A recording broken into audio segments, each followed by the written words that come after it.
আসসালামু আলাইকুম, সবাই কেমন আছেন? আলহামদুলিল্লাহ, আমরা দুই ভাই ভালো আছি। এই তো অফিস থেকে আসলাম, হাত মুখ দিয়ে ফ্রেশ হলাম। এখন রাতে রান্নাগুলো করব। আজকে রাতে রান্না হবে লাল শাক ভাজি আর হচ্ছে ডিমের ঝুল। শুনতে পাচ্ছেন এদিকে এশারের আজান দিয়ে দিচ্ছে, তো দেখতে থাকুন। আরেক চুলায় আমি ডিমের ঝুল করার জন্য ডিমটা ভেজে নিচ্ছি, দেখুন কিভাবে।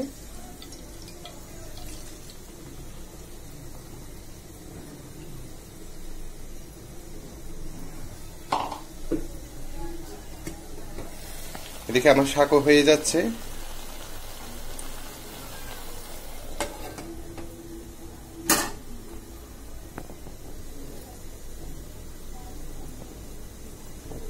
ডিমটা এখন প্লেন করে দিব চারিদিক দিয়ে।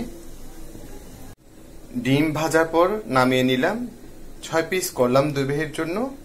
আবার ডিমের ঝুলটা রেডি করব।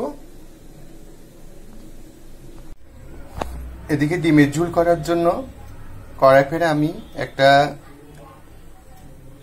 ঝুলের রেডি করলাম, যেখানে পেঁয়াজ, টমেটো, মরিচের গুঁড়া, হলুদের গুঁড়া, ধনিয়ার গুঁড়া, একটু জিরার গুঁড়া সবকিছু দিলাম। এটা ভালোভাবে কষে যাক, তারপর ডিমের পিস করা ডিমের গুলা দিয়ে দিব।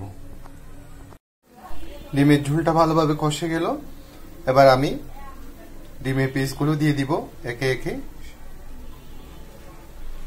পিস করা ডিমগুলো দিয়ে দিলাম, দেখুন। এবার একটু পর নামিয়ে নিব। আমার ডিমের ঝুল একদম রেডি।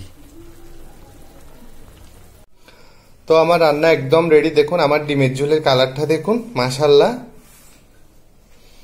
খুব সুন্দর একটা ফ্লেভার আসতেছে। আর এদিকে হচ্ছে আমার লাল শাক, আর আমরা দুই ভাইয়ের পছন্দের সাদা ভাত। তো আজকের মতো এতটুকু। সবাই সবার জন্য দোয়া করবেন। আসসালামু আলাইকুম।